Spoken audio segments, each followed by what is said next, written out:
go back, roll over some of that. Oh, yeah, of course. Yeah, definitely.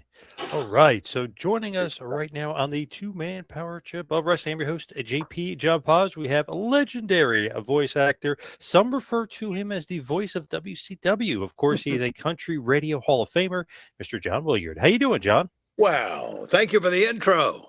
Nice to meet you. Love the voice. The voice is stuck in my head forever because I was such a WCW fan. Oh, man. Thank you. Thank you. Yeah, there were so many. And it's so funny to meet young people and to realize that that's been off the air for 25 years now. Yeah. In March of 2001, it was sold to Titan Sports. I think that was the official name, was Titan Sports. And but it's fun to go to YouTube and just plug in different keywords, and I'll find dozens of things on there that I voiced that I didn't even remember doing.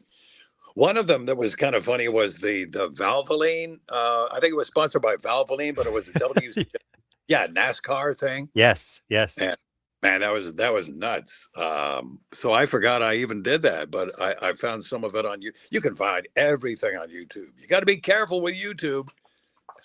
Yes, that is true. It is funny, like, there'll be, the Valvoline drive of the week or, whatever it was that you would be doing. But yeah, but that's like etched in everybody's memory. I feel like we only know Valvoline because of WCW for the most part. That's true. Oh, man. So what's going on in your world? What are you up to? Well, still the core of my business is country radio, and I have about, between 85 and 90 stations under annual contract. Some I've been with for 15, 20 plus years, 25 years, hang on, 30 plus years. I have one that's coming up in May. We will have been together for 34 years. And it's a big flame-throwing country station out in California, licensed to Modesto, Stockton, which is Northern California. So that's been a real fun mainstay of my business and of my wheelhouse, what I'm comfortable with. And then I was so comfortable with giving back to the country music industry that I wanted to really make country shine nationally, which is why in 1996, I approached Walter C. Miller, who is the executive producer and director of the CMA Awards. Well, if the internet had been around back then and Google had been a thing, and I put his name in and checked him out, I would have promptly talked myself out of it, because this was Mr. Television. He had been the producer, longtime executive producer and director of the Grammy Awards as well. But I just approached him, took him to dinner in Nashville, gave him a demo on cassette via FedEx. And I heard the story years later about how his associate director, who I worked with for just about all of the 20 years, she told me, I got the package. It was addressed to him, but I did all his legwork, and I got the package, popped the cassette in, and said from the next room, Walter, I think you need to come in and hear this. And if it hadn't been for her, I don't think I would have gotten the call that I got later that day from Walter C. Miller when he said, hey, what are you doing on October whatever the date was that year? They love the voice. So we did all those shows from the Grand Ole Opry until 2004. And then for the first time ever, the CMA Awards went to New York City, and was held in Madison Square Garden. And then the next year and every year after, we would do an arena show. So it's in Bridgestone Arena now, where the Predators play in downtown Nashville. Country is super popular. Maybe some people won't want to admit it, but it's always kind of been pretty popular. But Stapleton plays MSG, three nights in a row in MSG. You know what I mean? In Madison Square Garden, New York City. So very, very popular. It's big in the Northeast. It's huge. Yep. Massachusetts, New Hampshire. Wow, it's just big. It's big everywhere.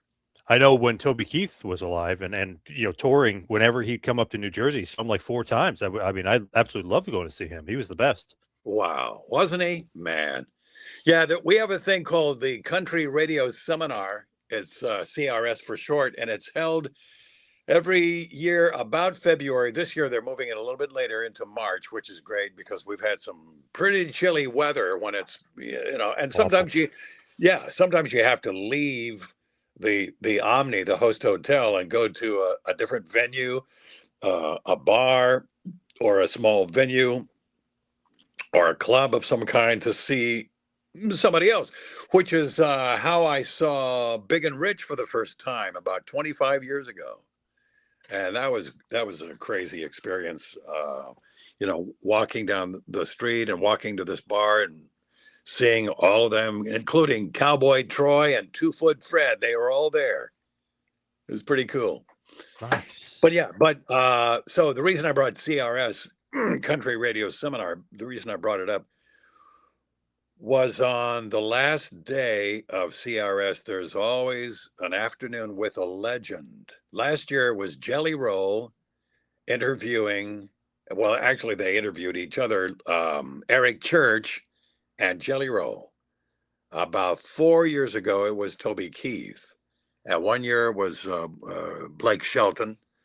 We even had Olympic, I don't know why, because he wasn't country, but they got him, and it was a great experience to hear from a champion, hear the mindset of somebody who had won so many gold medals, and that was Scott Hamilton, the men's figure skating champion, who was the first one to do those backflip on the ice. Whoa. Now we got the quad. Now we got the quad god doing it this year. Elian Malinen, I think it is. I don't know if you've seen him, but fantastic skater. Anyway, I could talk about all kinds of other subjects. Yeah. Love me some Toby Keith. Love to, obviously get his mention out there. But interestingly enough, Jelly Roll wrestled last year, so he's got into the wrestling game. Oh, that's right. And who did he wrestle? I didn't get to see that. So he teamed up with Randy Orton, and they wrestled Drew McIntyre and Logan Paul. Oh, is that on Jimmy Kimmel when he filled in? Yeah, yes. He really played that up. When I saw that, I realized, man, this guy can do everything. He can act, he can host, he can, he can mentor like he did on American Idol. Since you're a Jelly Roll, it sounds like you're a Jelly Roll fan. I had 2 full minutes, just the two of us backstage. I happened to be back. I was doing something legitimate for the final night at the Country Radio Seminar. And I was coming back from the production office, and I had some official duties to do. And I really literally ran into him going through this curtaining in backstage. And rather than bounce away and say, oh, excuse me, I realized I had 2 full minutes with his undivided attention. And he just stood there right in front of me, just 18 inches away, and locked his eyes on me and never looked away.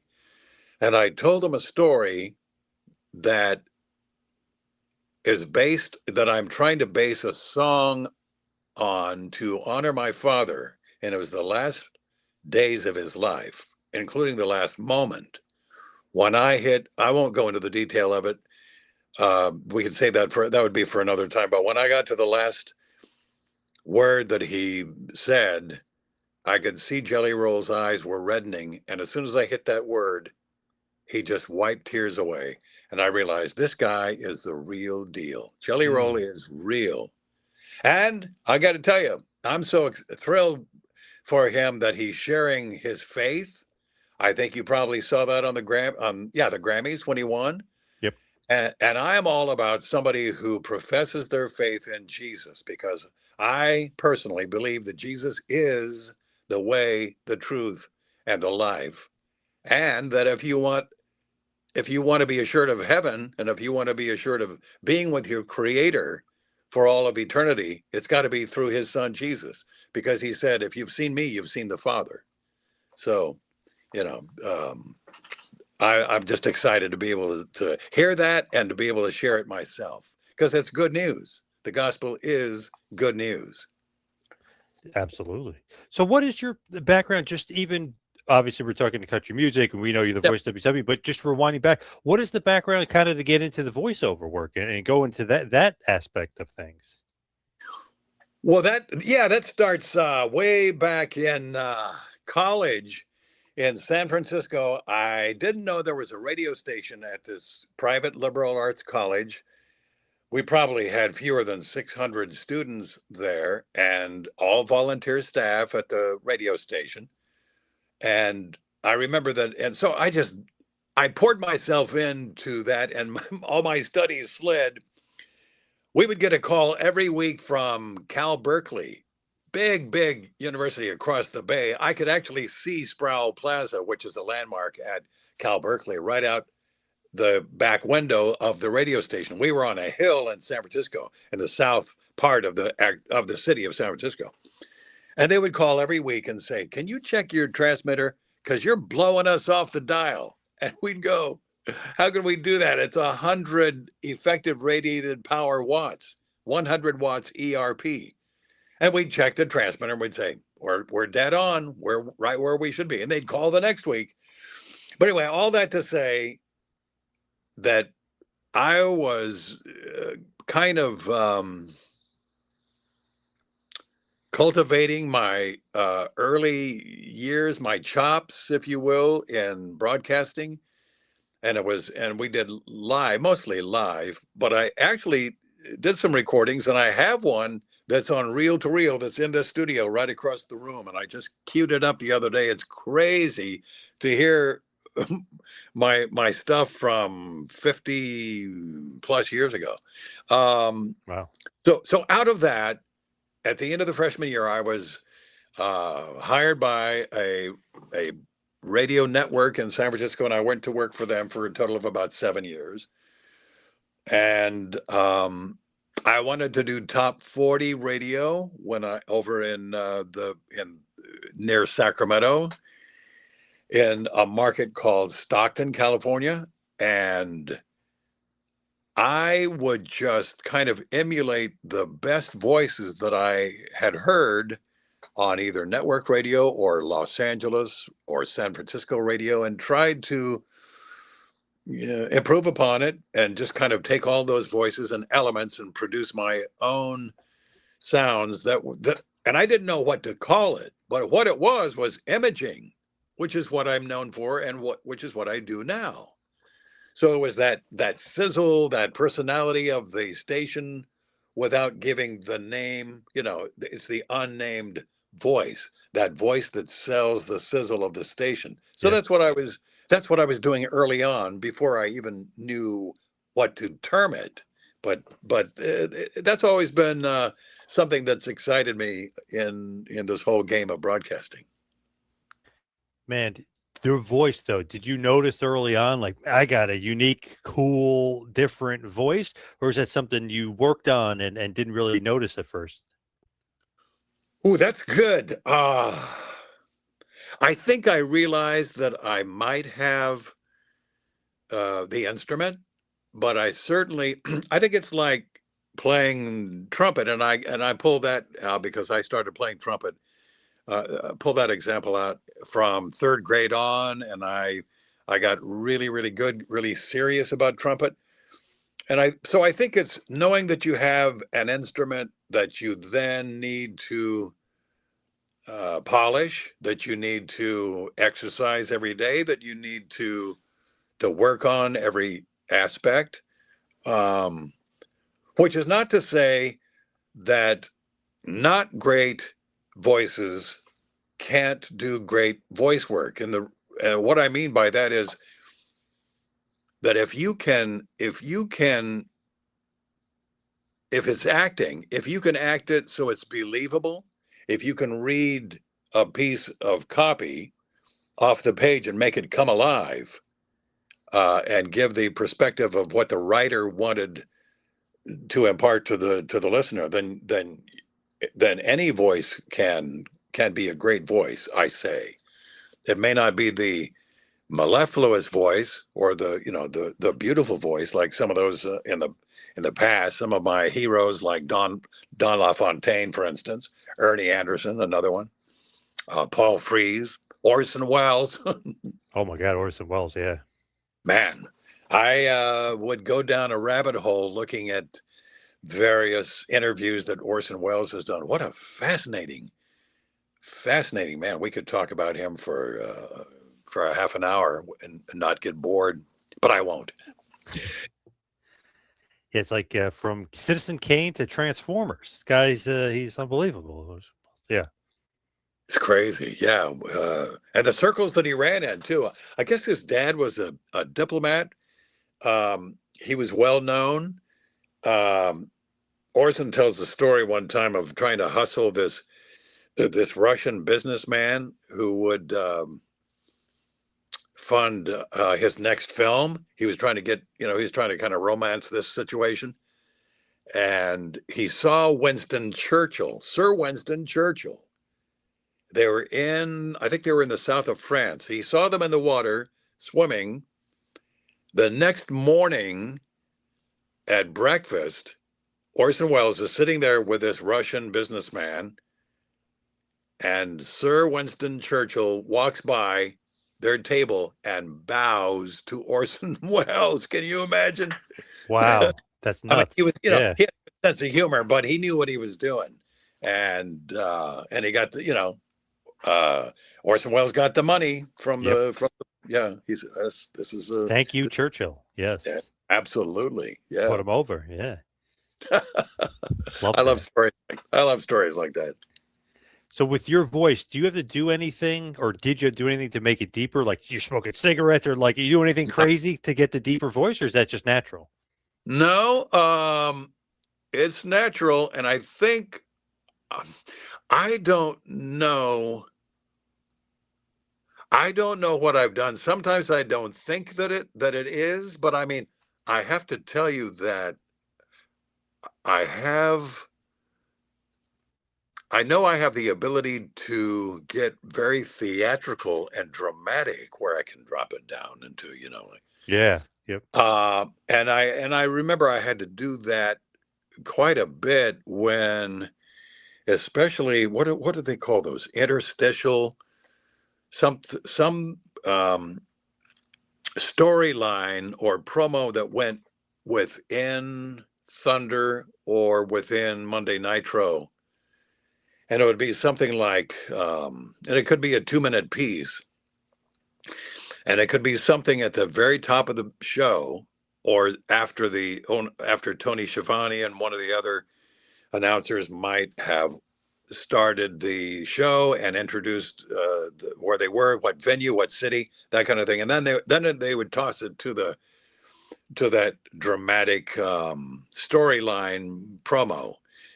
And I would do something like, like last week, Big Papa Pump and Sting, that kind of thing. Yes. And who will get who will get their revenge, that kind of thing. Yes. And part of the video package. Yeah. Yep. So those are the kinds of things that, and I got to tell you that it seemed like the flurry of activity from the producers who had written those pieces would come on the same day as like a Monday Nitro. It would be on Monday. And back then we didn't have the ability to fly it over the internet because it was not available.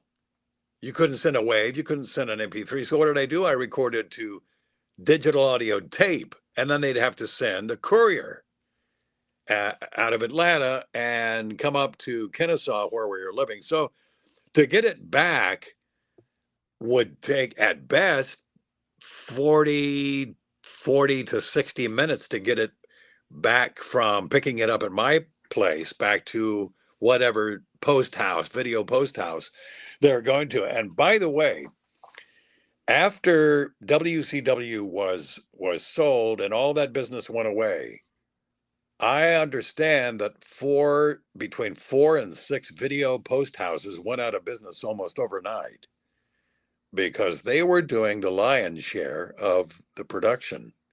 And at one time, as you remember, there were 5 weekly WCW shows. Oh, There yeah. was WCW Worldwide, and then there were 2 other syndicated shows that were pre-taped. But then, of course, there was Thunder on Thursday night live, and then Monday Nitro. But at one time, 5 shows. So Yeah, that kept, Pro and Prime, and yeah, they had a ton. oh, it was nuts. Besides Nitro and Thunder too, which is obviously Yeah. 2+ hours each a week. And here's and this is how small the voiceover world is. There was a guy at the radio station that I was working at. Let's see, how many years was that before? It was several years before WCW and well, no, not several. It was about 3 or 3.5 years.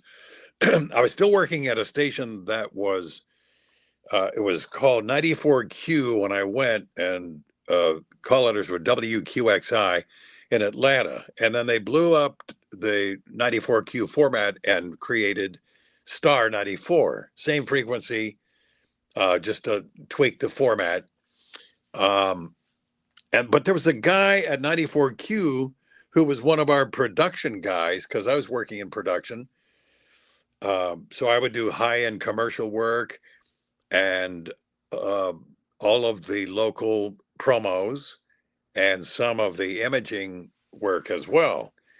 And so he had an earlier shift than I did, and his name was Jacques Rougeau. And Jack,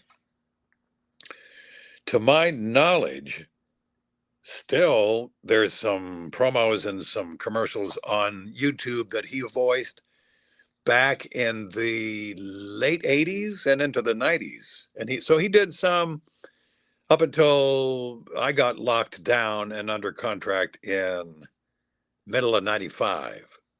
And then I did it from 95 until, like I mentioned, March of 01, when I think I got a fax that day, the same day that it was sold, not terminating my contract, but saying,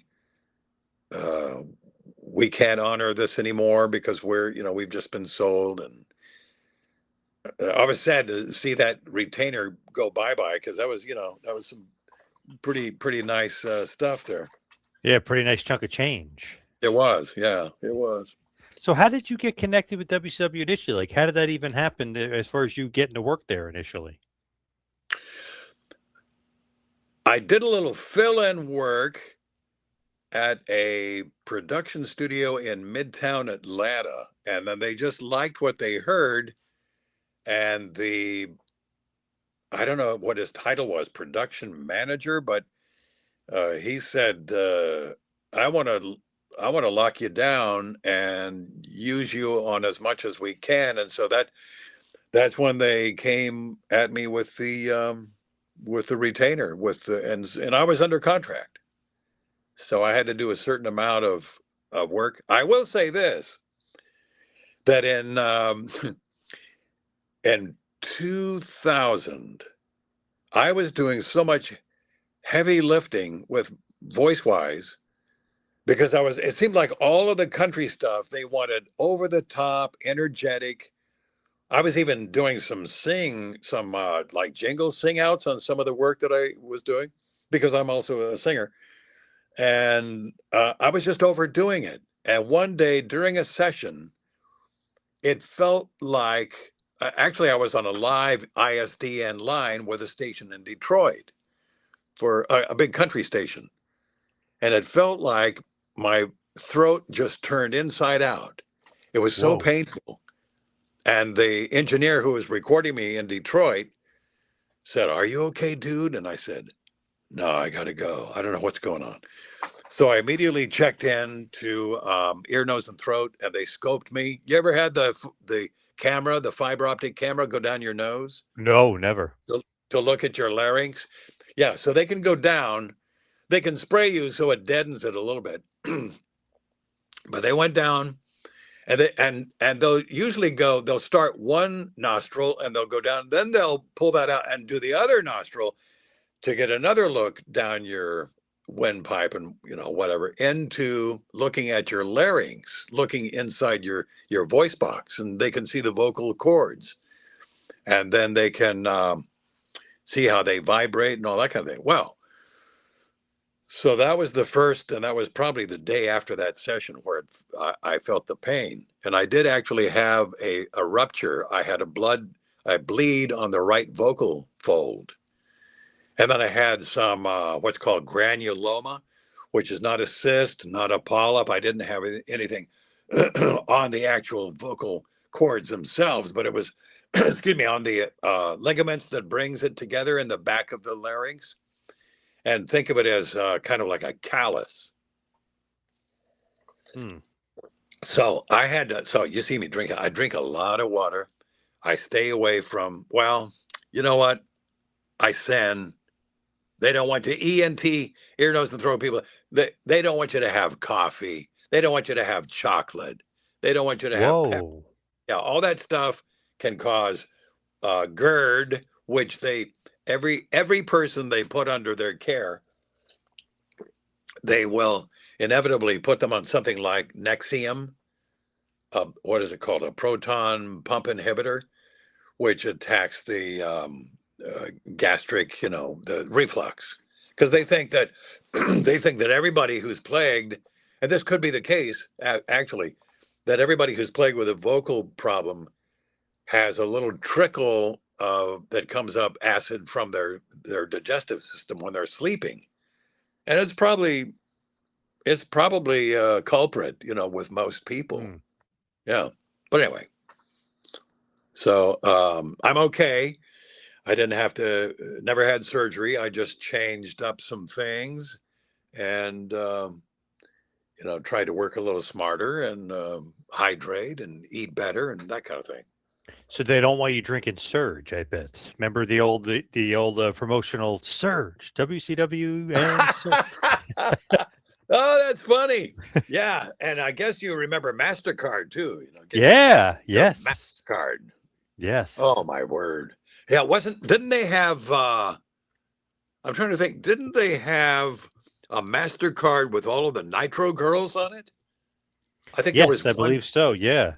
One for every month, but there were more than 12. There were something like 14 girls. Oh, God, what kind of a year is this? It's a banner year. Yes. There was always weird different, like Surge. I mean, weird items that you'd have to, bring up, like Valvoline you mentioned too. A lot of odd ones, WCW. And then there was, what was it? Was it Sony? Was it a Sony PlayStation 60? No, Nintendo 64. Oh, yes. Nintendo 64. All the wrestling moves, that kind of thing. Yep. And it was so, when you look at it now, you go, oh my word, how archaic. It was it looked like ancient history compared to what there is now with all the high def. Yep. Really phony looking. It was so funny. But then there were also the, I remember this one, become a Jerichoholic. Yes. Jerichoholic. Get your Jerichoholic t-shirt. Call 1-800-866-WCW or something like that. And there was nothing, you couldn't order anything online because there was no internet. So you had to call the number. Yes. And I remember I would dream that number. I said it so much that I was actually wake up dreaming that number. You actually convinced me because I got a Jerichoholic shirt. So you got definitely convinced me to get one. Is that right? Oh my word. Well, tell me about, how much merchandise did you subscribe to the magazine? Yes, and then forget it when the NWO came out. Forget about it. I pretty much got every merch that they had available, which was technically the NWO catalog, but still, you're buying it from WCW. Man, I got everything. I still have a bunch of the merch. It's crazy how much I have. Wow. Do you have any? I see in the background there. Are there any pictures, or is there anything there from WCW era? There's a bunch. You probably can't see it, but there's the Hollywood Rules. Remember Hogan, the actual Hollywood Rules shirt had the cuts in the back. It's like a summer shirt or whatever, no sleeves. Yeah. Sleeveless tee, if you will. I still have that. It's actually worth a couple $100. I won't sell it, but it's actually worth a lot of money. I didn't realize that. Wow. I got my. Yeah, I probably can't see it either. I got an Outsiders, the banner from one of the posters too. Hall and never get rid of Nash. that. No. Wow. Yeah. Well, I'll tell you one. I just had a memory. It was the one time that I did go to an event. I'm trying to remember. Was there any other? No. I went one time, but it was the big night. It was one of the last true WCW Monday Nitros, and it was in Atlanta. And I met country singer Mark Wells, who had become a friend of mine. And it was so funny because, and he called it wrestling. He said, "Hey, look, everybody, it's the voice of WCW." Here he was there during CMA week, being CMA Awards week, doing all of the phalanx of radio stations where you go from one booth to another and they just interview you, about 5 minutes with each station. And then when we walked out, we happened to walk out to another building, and they had this walkway roped off, and there were all kinds of fans waiting to see, well, who's it going to be? Because it could be really anybody walking out of there. And they were just waiting for an autograph or a picture. And when they all started waving and cheering for Mark Wills, he threw it all off back onto me, and he said, look who this is. That's the voice of WCW. And it was so funny. I'll never forget it. Awesome. He was the real star, but it's the wrestling guy.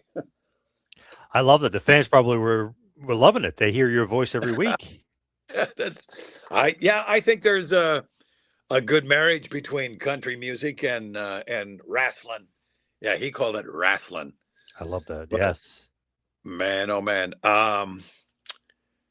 Okay, so the memory, and it's not such a fond, because of the outcome of the story that you will certainly know once I say his name.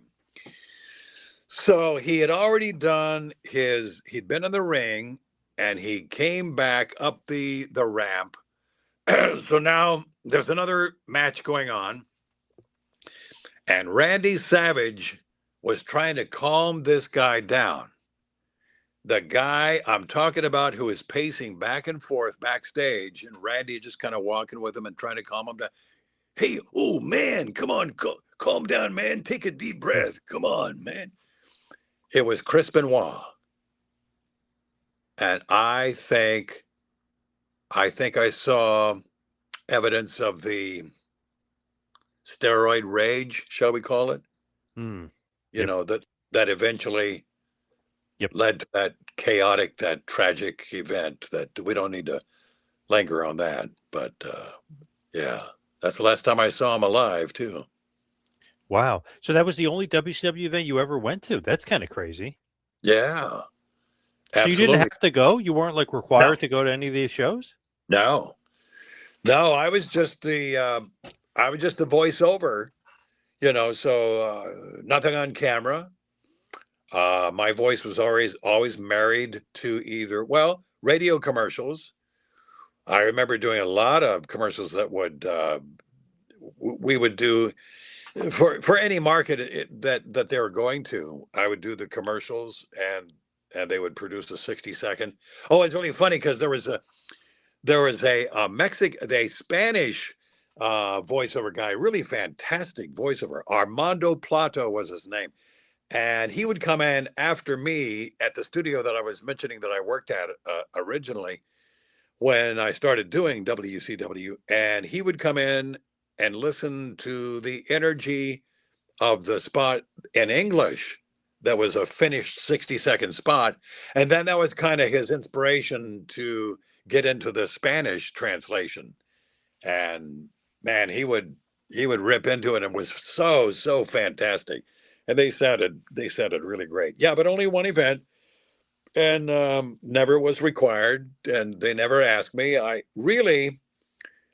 of the producers and writers and editor, he was an editor as well, and had done quite a bit of work for Turner Sports prior to wrestling. And he said, hey, why don't you come and be my guest? So it wasn't a requirement. Now I got to meet Michael Buffer. Nice. And yeah, I thought that was pretty exciting. We had a picture taken together too. But a lot of the commercials that the radio spots that I would do would start with his signature thing that he did, and I won't even do it because we could be sued. Yeah, you get in trouble for it. Yeah, crazy. And you could actually get somebody to report you to get sued for it. Yeah, yeah, it's crazy. Oh yeah, you've heard. I think he had friends all over the country, and apparently, once they found out that you were not legitimately using it, this is what I heard. I don't know if it's apocryphal or not. That $10,000 was the going rate to make it go away. Yeah, like we won't take you to court. You just send us a check for 10 grand. Yeah. So he made. I'm sure he made quite a bit of money. Yeah. I still love him, but yeah, yeah, good for him. Yeah, good for him. I would do it if I had that gig. And the first time I ever heard that was, and see if check this and see if this isn't the first time you heard it too, was during the HBO professional or the heavyweight fights when Mike Tyson was on the card. 100%. Yes. Yeah. Yep. First time I heard Michael Buffer, I went, wow, that is some fantastic gig. That guy has got it going on. And he's still doing it. He was just at MSG last week or the week before doing the main event for boxing, Shakur Stevenson. So I was like, wow, oh my God. Wow. Yep. And only the main event. Oh, yeah. Wow. That is, I'm impressed. I'm impressed. Now, when you look at it, WCW, and you kind of were joking with me when we were emailing back and forth, you said you never met Eric Bischoff. So who's your boss or whatever? And how are you never meeting Eric Bischoff? What's going on? I guess that wasn't that important. I guess there was there were layers. And we talked before we came on about the series. I think it was a 6-part series, maybe not that many, on Vice. I learned a lot about the death of WCW. Yeah, the politics, the different people who were involved that I didn't know. I didn't even know their names. Now the guy who I worked with closely, and really I only heard from him occasionally because we didn't ever have any problems. The workflow was just understood. I was efficient with the work. I mean, one of my mantras, I guess, in business has always been under promise, over deliver. And so that's what I did with WCW as well. And his name was Michael Shockett. Mike Shockett, SCHOCHET. I think it was Mike Shockett. And then there were various producers. Oh, you know what? I still have a Rolodex. Oh. And the reason I don't throw it away is because it is a little bit of history on those cards. I don't know if I have. Do I have WCW? That would be cool. Where would it be? Maybe had to be its own special place. Anyway, I don't see it. But I know I had a lot of people who were relying on my work, and a lot of times, like I said, I wouldn't hear from them until the day of the show, and then it was just kind of a mad scramble. And I think and I understand that now because they were putting storylines together up to the within hours of the show, and so it wouldn't impact me or wouldn't trickle down to me until they had those in concrete. And they were still writing it. I'll tell you one funny that I know they used to produce. They had some studios, editing suites at CNN Center on the lower level. I mean, they just grabbed. They had facilities all over town, but they did solidify and consolidate everything from writing to headquarters to accounting to business offices, merchandising, tape facility, like tape library, and the power plant. It was all in one building in Smyrna, which is just off of 285, which is the perimeter that goes around Atlanta. And I did go there one time. I was invited to come down, and I didn't have to go there to do any work. They just were being nice and saying, "Why don't you come down and check it out?" So I kept hearing this boom, boom, and the closer and closer we got to this one, the guy opened the door, and all of a sudden I see 4 rings. I want to say it was about 4, and they're all going. And there's guys learning routines and throwing, and up on the turnbuckle and body slams, and it was this cacophony of sound. And then as we went along the perimeter, the outer wall, I noticed this long glass where there was an office where the guy could look through, and that was the supervisor, or really the I guess the coordinator or the boss for the power plant, and that was Paul Orndorff, Mr. Wonderful. How about that? Love that. Nice. Yeah, we were talking, and it so happened that he was a friend of pastor friend of mine from Kennesaw, Ackworth area, just outside of Atlanta, and he was a wrestling fan, and they were working out one time and looking in the mirror. And this pastor, I'll refer to him, he's well known in Atlanta. His name is Dwight Reichard, or Ike Reichard, Dr. Ike Reichard. And he was looking at himself and then looking at Paul in the mirror as they were working out. And he said, "You're a little crooked there in your shoulder and I think you're a little off alignment. What's going on there?" And Paul didn't even realize it, but he had a broken vertebrae in his neck. Right. Yeah. Ike saw it. It's crazy. Yeah, then kind of led to atrophy too, down his arm eventually, which is crazy. Yeah, really. Oh, and then, we know what happened. Speaking of, I got a call from, and this is pre DDP yoga and stretching and that whole, I don't know what it's called, but it's fantastic. Diamond Dallas Page. Do you know what that's called? That whole DDPY, he calls it. Oh, that's what it is. Yeah. So I mean, he's had some fantastic people who have come through that, and just success stories and testimonials that I just can't even believe. And he called me one time and wanted me to do some voice work. This is after WCW, and I don't remember what he was doing exactly, but he told me that he was in so much pain at the time that he was having to go to the chiropractor twice a day. Whoa. Now, this is before he developed this DDPY. Yep. And I think he's a picture of health. But I have run into people like Lex Luger. Saw him in the airport several years ago. He was using a cane. Now he's in a wheelchair, I understand. And then you had Buff Bagwell.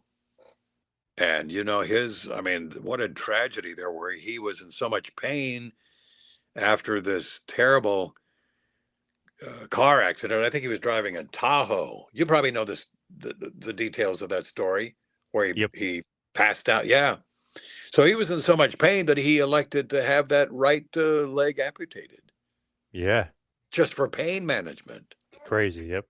And so I ran into a guy who was his high school buddy, and they had just talked the previous week. And I just happened to run into this guy. It was a car salesman. And he left for about 5 minutes and came back and said, "Hey, I just got off the phone with Marcus, and and he says he'd love to hear from you. So he gave me his number. I never did follow up on it. I still have that. Oh, I should call him. yeah, you should. You should call him. That would be a kick. But he was flat out a physical specimen like I've never seen. Now, another one who was like that, who was very attractive to the women. He would come out in the ring and do this kind of disco dance, and he was very acrobatic, even though he was really big. He was not as massive as I'd say as Buff or as Big Papa Pump or somebody like that. But it was the guy who they called Das Wunderkind, Alex Wright. Yes. Yep. And Alex Wright was so he had marquee star status and movie star good looks. And then for some reason, he just went away, and they reinvented him as you remember, as Berlin. Yeah. Well, the reason I have to bring that up because this is one of the funniest moments that I've ever had with any of the wrestlers. And like I said, I haven't, mixed it up with wrestlers. I did nothing on first name basis or anything, or friendships or anything like that. This is purely a movie goer. So here he is, this very dark and kind of brooding character, which was totally different than the blue-eyed blonde, everybody's friend as Alex Wright. And now he's Berlin and wearing those little slit sunglasses and the dark hair and the kind of into a mohawk. And one night, my wife and I were at an AMC theater in Kennesaw, and I happened to glance over. We were sitting just one or two seats away. It was a packed theater. We were in the very back row. And I leaned over at one point and I said, are you Berlin? And he turns and goes, yeah. That's the only thing we said to each other all night. We didn't talk business. He just acknowledged, you're right. Yeah. He should have recognized the voice. Who were some of your faves? Like, did you like saying his name, or like who are some of your favorite names? Did you love saying Hulk Hogan? Like, are there guys that you would be like, oh, I love, when they give me the script or whatever, and they give me the read, like, oh, this is awesome. I get to, read this guy's name. Yeah. Man, here again, I wish I'd found my file because I had some. Well, there were Sergeant Slaughter. That was kind of fun. Randy Savage. I think, sometimes you can lean into certain words like Macho Man, the Macho Man, Randy's, that kind of thing. Big Papa Pump was fun. The Steiner brothers. I'm trying to think of some of the greats. Yeah, but I had fun milking certain words, shall we say? Yeah. What about the Hulkster and Ric Flair, right? Hulk Hogan versus Ric Flair, that's a great one. Yeah, it seemed like every time you'd see the name Ric Flair, you'd see the Nature Boy, Ric Flair. You would generally say that every time. I would have to learn how to bring both the grit and the intensity and the energy, and yet run through a lot of copy and get it in time. Like if it was 30 seconds and it might be written to 35 seconds, I'd have to somehow know how to time compress me in real time, So are they giving you a script, or they're giving you like bullet points and you turn it into a script? Like how do you do that? No, it was always written. I don't remember ever having to ad lib or rewrite. Well, sometimes I would see it and I'd go, oh, I could augment this or just change a couple of words a little bit, or maybe drop something or add a word. But that's just intuitive. I think they just expect that from any voice professional. Yeah. Yep. I used to love when you had kind of a different way to say NWO, like WCW and the NWO, like just the way you would say kind of inflected a little bit differently. Well, interestingly, my buddy Neil Pruitt was the guy who, and he said he was never contracted as a voice guy. And I think just from what I have gathered that he might have some misgivings about not having been properly paid. And I understand that for the voice part, even just doing the word, he would always, it was kind of a breathy NWO. Yeah. You know, yeah. The following has been paid for by the New World Order. Yeah, yeah. That's it. With the NWO. Right. And Yes, they played the heck out of that. Yeah. And I don't know that he was paid. I think it was just a function of him being there, and they just thought, well, he's on staff anyway. And I don't agree with that. I think he should have been paid for the voice work. Because I think it went into other platforms as well. There's a guy in the most remote city in the world. I'll give you a hint. It's down under. It's Australia. And the town is in southwest, way on the other side, opposite side from Sydney. It's Perth. Perth, Australia. So there's a guy who is a huge NWO fan, and he's a young guy, but I guess they got a hold of a lot of the old shows, and they would try to mimic it. I actually saw a documentary that I'll try to find it and send it to you. I think I can find it. And it was kind of a backyard. What was it called? ECW. And now he's got a video podcast called NW Bros. NW Bros. Isn't that clever?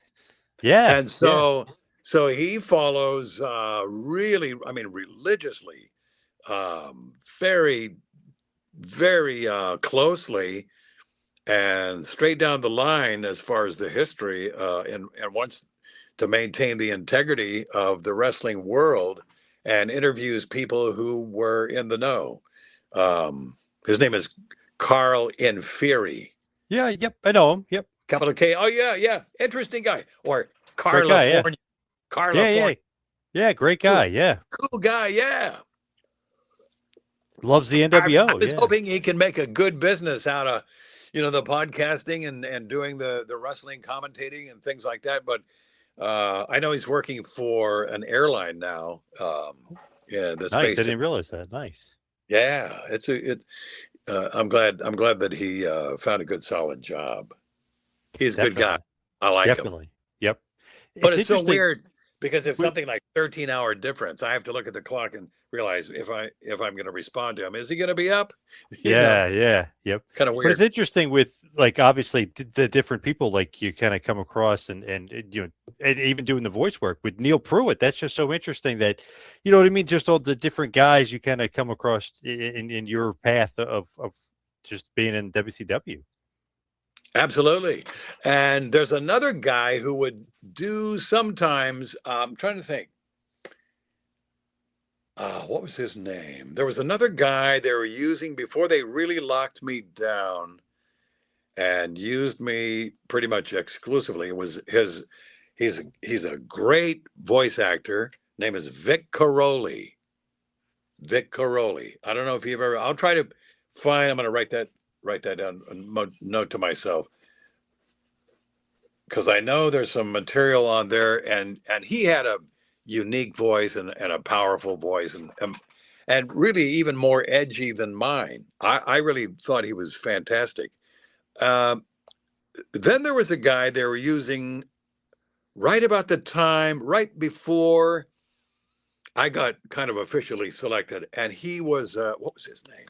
I could almost said it because I've seen him, and he was really strong, but he was a totally blind voiceover talent. Whoa! How would he read the copy? They would do Braille? And he would bring. I remember seeing him bring into a little room.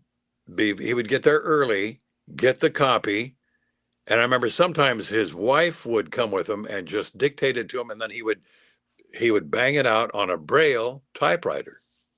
And then Wow. Okay. when he read, it was so smooth you couldn't even tell.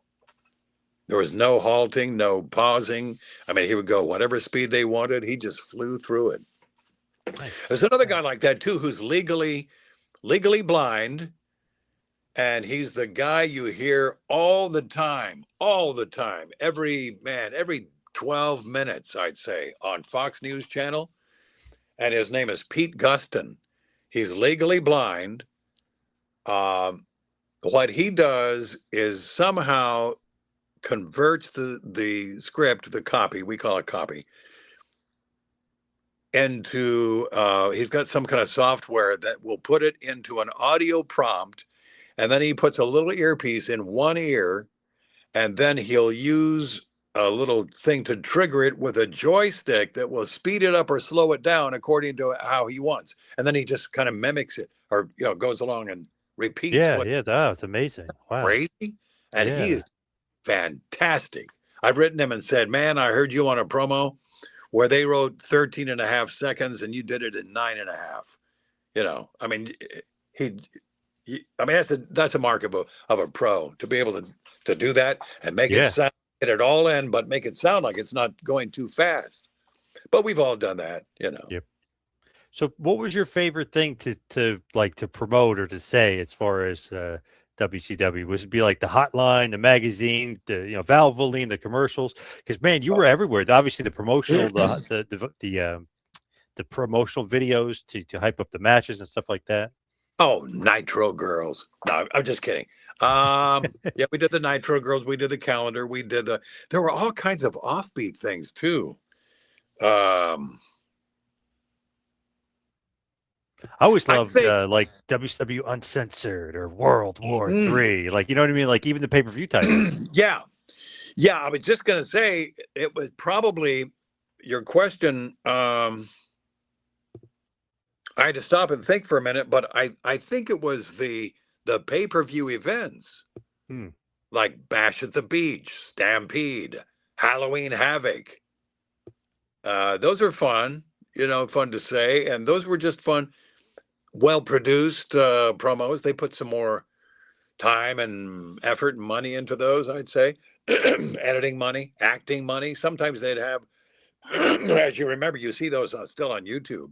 They would get some actors in there. And Neil, remember Neil telling some stories about directing some shoots when they would go out on a remote, someplace out like a building or out depending on what it was.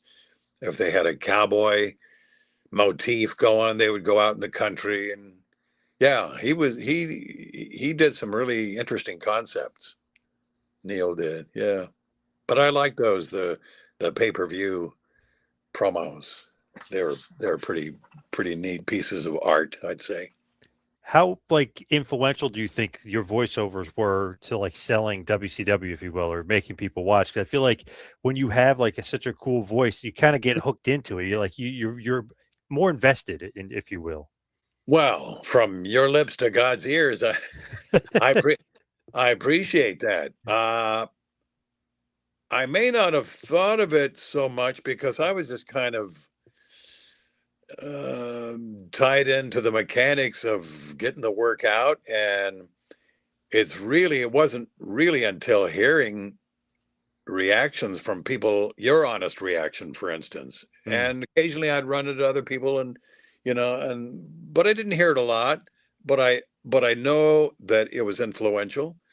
I hoped it was, and I know that it was a piece of showbiz, that and entertainment, and I love gravitating in those in that sphere, in that atmosphere.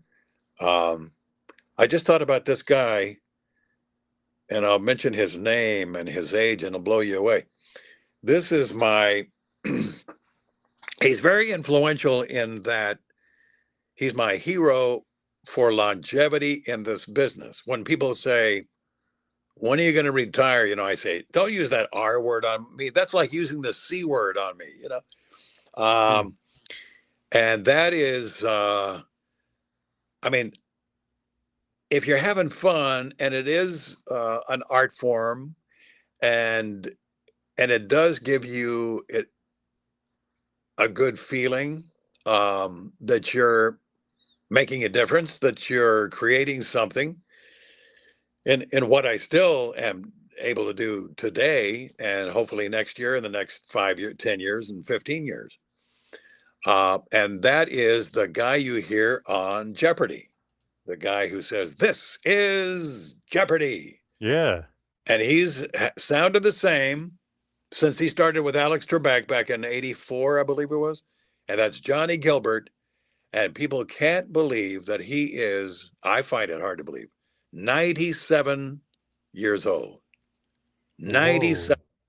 And those are first run shows. So he's still working with them at 97. Wow, look at that. Damn, still going strong. Yeah. Still got that same cool voice too. Because I watch Jeopardy all the Yeah, time. he does. Absolutely. He's got good genes, and I know that he just has a joie de vivre. You know, he loves life. I know that he was a singer. He was a ballad singer back in the probably 40s and 50s. So yeah, he's absolutely taken care of his voice, and his voice is his instrument. Yeah. So as we hit the wind down, head towards the finish, what's next for you? What do you got coming up down the pike? Ooh, you know, 2025 was kind of a tough year. Rates are not the same, and this is really hard to believe that you'd think that everything is going up and up and up, but in radio it's backing off rate wise. They're not signing retainers like it was just a given that you would be paid a certain amount, and it was no dickering. It didn't have to sweat it. It just was understood that this market size commands this rate. It's not happening that way, John. Television voiceover people are struggling too, and they're fighting tooth and nail to hang on to what they have. Now, I don't want to even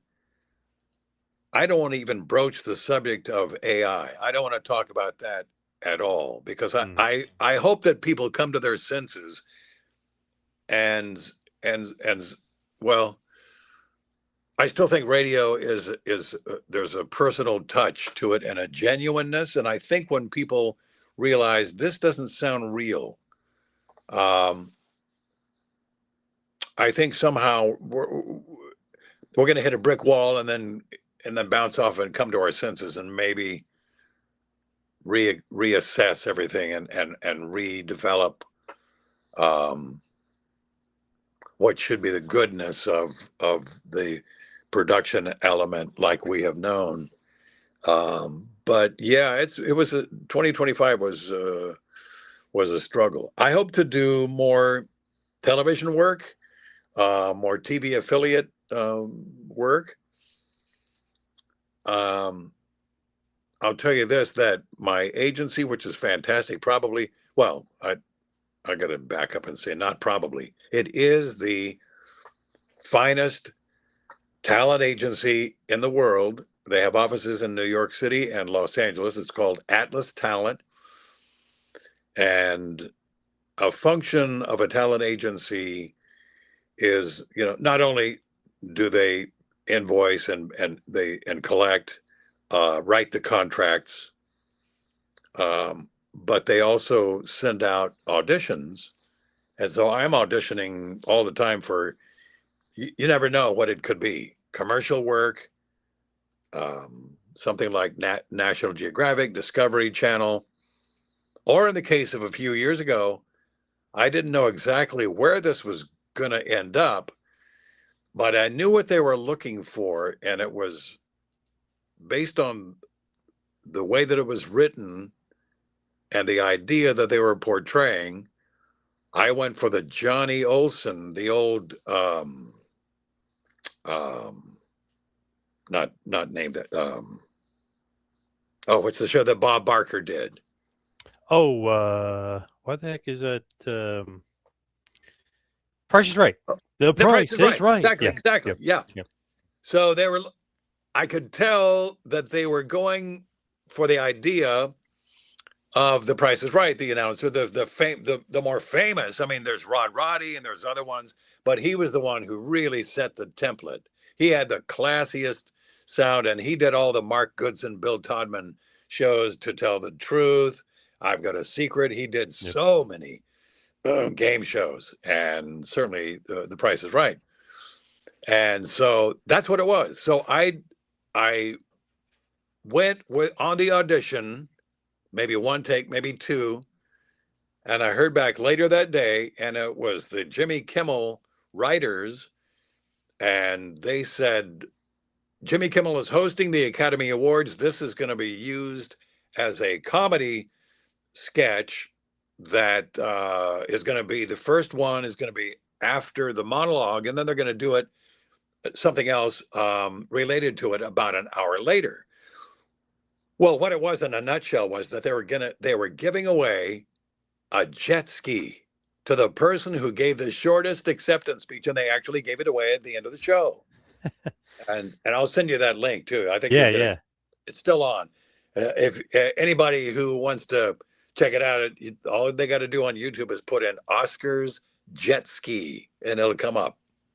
And there's 2 bits in there, and it looks fantastic. I mean, it's all, well produced, high def, even though it was 6 years ago, something like that.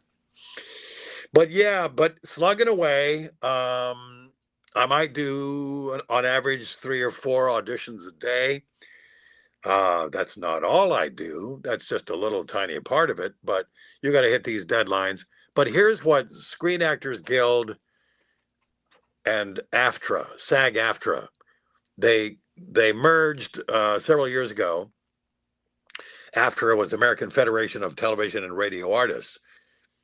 And so I am a card-carrying, dues-paying member of the union.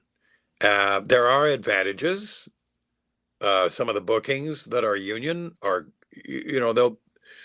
I'll just leave it at that. There are some advantages, but a lot of it is non-union auditions. But according to SAG-AFTRA, their data shows that you have to audition on average 200 times to get one booking. Whoa.